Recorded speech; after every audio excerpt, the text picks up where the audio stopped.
Not a fan of dogs. They smell and drool too much. Werewolves are even worse because they're the same, only bigger and chattier.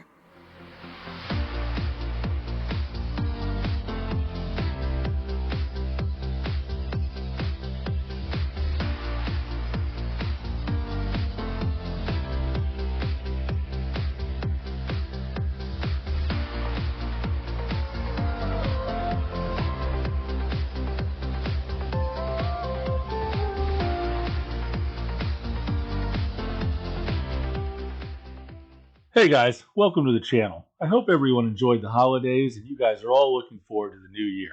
I'm calling this the first build video of the new year, even though technically I may have uploaded the last one on New Year's Day. I want to lead off the new year with a build that's really easy to put together. I don't want to use any difficult to get gear, skills from hard to level skill lines, or complicated rotations, but I still want the build to be decent. So I came up with today's build, Deadly Reach. Deadly Reach is a Necromancer damage dealer that uses a bow on both bars, and while being very easy to put together, it still does enough damage that I wouldn't hesitate to run this just about anywhere. Now I know I just did a Necromancer 2 videos back, but I'm not on any kind of schedule around here. I pretty much do the builds in a random order. But I think the timing is good here because I need to renew the channel's commitment to what I refer to as the 3 R's. And that's readily available gear, reproducible rotations, and reachable DPS. So no fancy stuff here, just a good solid build with tried and true gear that anybody can do. Alright, let's move on to the actual build.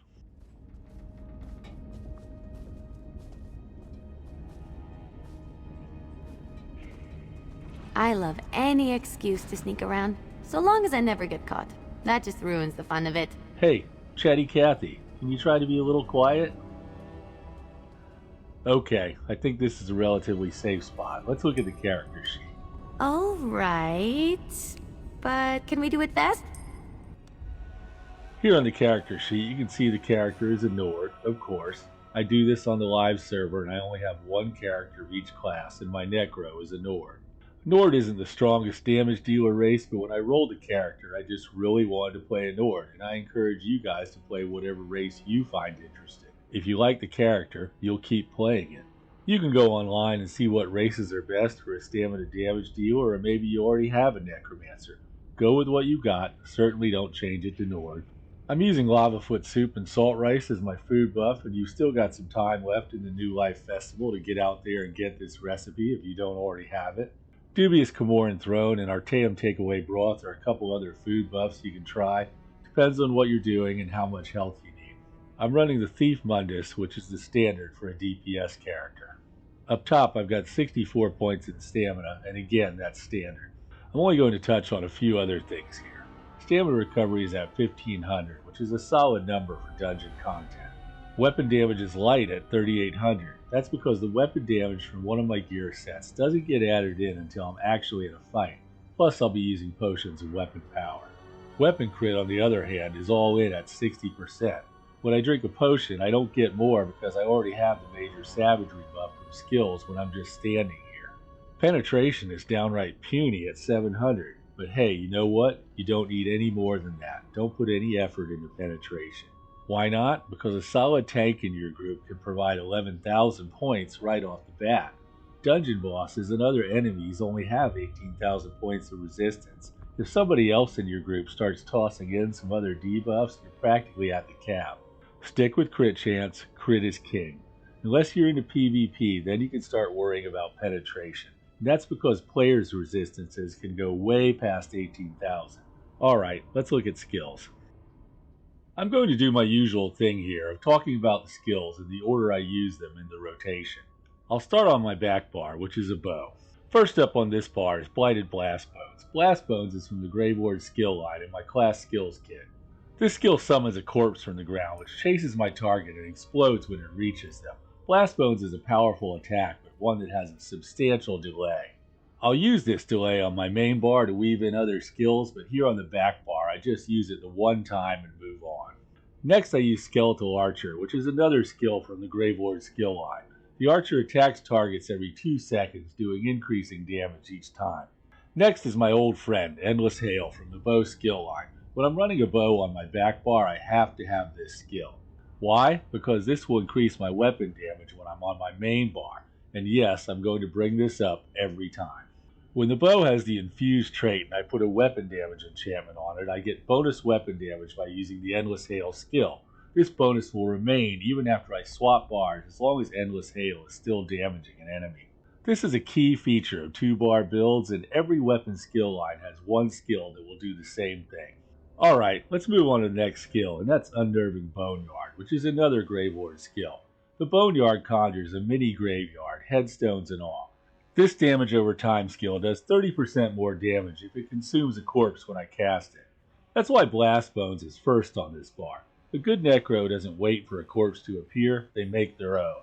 The Boneyard also applies Major Breach to enemies, reducing their armor by 5,000 points. That's in case a tank isn't handy.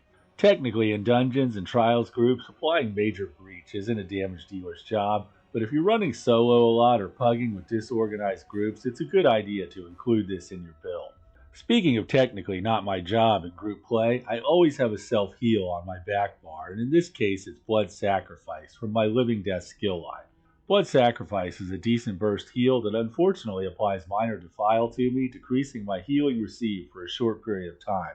This isn't a big deal. A bigger deal, though, is that this is a Magicka skill. I don't like running with a heal that doesn't use my main resource, but I ran this here because I wanted to keep this build as simple as possible with only 3 main skill lines to level. My preference here would be for Resolving Vigor from my PvP skills, but that requires doing PvP, which a lot of players don't want to do. So I used the Necro alternative to show that one was available.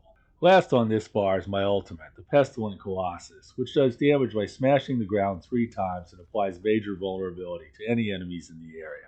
Okay, let's move on to the main or damage bar, and I'm running a bow on this bar as well. First is Blast Bones, again.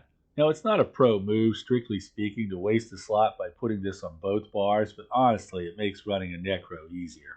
And since I'm maintaining that I'm a pretty good approximation of the average, I think most players will find that easier as well.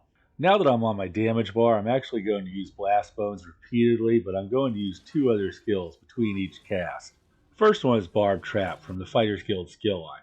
I promise you you're going to get sick of seeing Barb Trap, but it's hard to beat its combination of damage over time, the hemorrhaging status effect, and the minor force buff. Oh, I almost forgot the 3% buff to weapon damage just because I have it slotted. If I could come up with a skill that did more, I would run it, but I haven't had much luck with that. Next I use Poison Injection from the Bow skill line. Poison Injection does upfront damage plus damage over time that increases on low health targets. Okay, that was 2 skills, so now I use Blast Bones again. Then I go to my spammable attack, which is Venom Skull, and I'll use that twice. Venom Skull is another Grave Ward skill, and at this point I've used every Grave Ward skill except one. Now I use Blast Bones one more time, and then I fire off 3 Venom Skulls in a row. Why 3 here? I only used 2 the first time. And now that I think of it, I would have gotten bonus damage if I'd used the 3rd Venom Skull the first time around. Well, I went ahead and tried that. I got the best results when I used Venom Skull twice the first time and 3 times the second time. And it has to do with keeping the rotation close to 15 seconds long. So it probably seems like I'm leaving some damage on the table here, but that's not the way it worked out, at least for me. Before I move on, I want to point out that only one skill isn't a ranged skill, and that's Barb Trap. At some point I've got to get close enough to use Barb Trap, but the rest of the time I can stand off and blast away. Get it? Blast Bones? Blast away? Oh, never mind. Alright, that's it for the rotation. Let's put it all together with a quick fight, if I can call it a fight, because my favorite punching bag world boss doesn't put up much of a fight. I grew up on the streets. To me, stealing, lying, sneaking about, and violence are all necessary aspects of survival. It doesn't have to be a moral thing. You don't say. You know what? I think you and I are going to get along great. Hey, excuse me for a minute while I beat the daylights out of this guy. I start the fight by sending a Blast Bones on its way and then calling up a Skeletal Archer, then Endless Hail in the Boneyard. I use my ultimate and I swap bars. I should mention I used the Potion of Weapon Power first before I did any of that. You saw the crushing hand from my Stormfist monster helm there? The Boneyard has just enough duration to be up the whole time I'm on the damage bar. I'll go to my back bar one last time.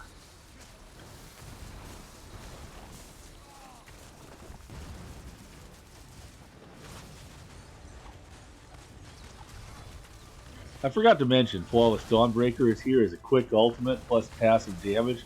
I try to flank as much as possible to get the minor berserk buff out of Camouflage Hunter, which is also here for passive damage as well.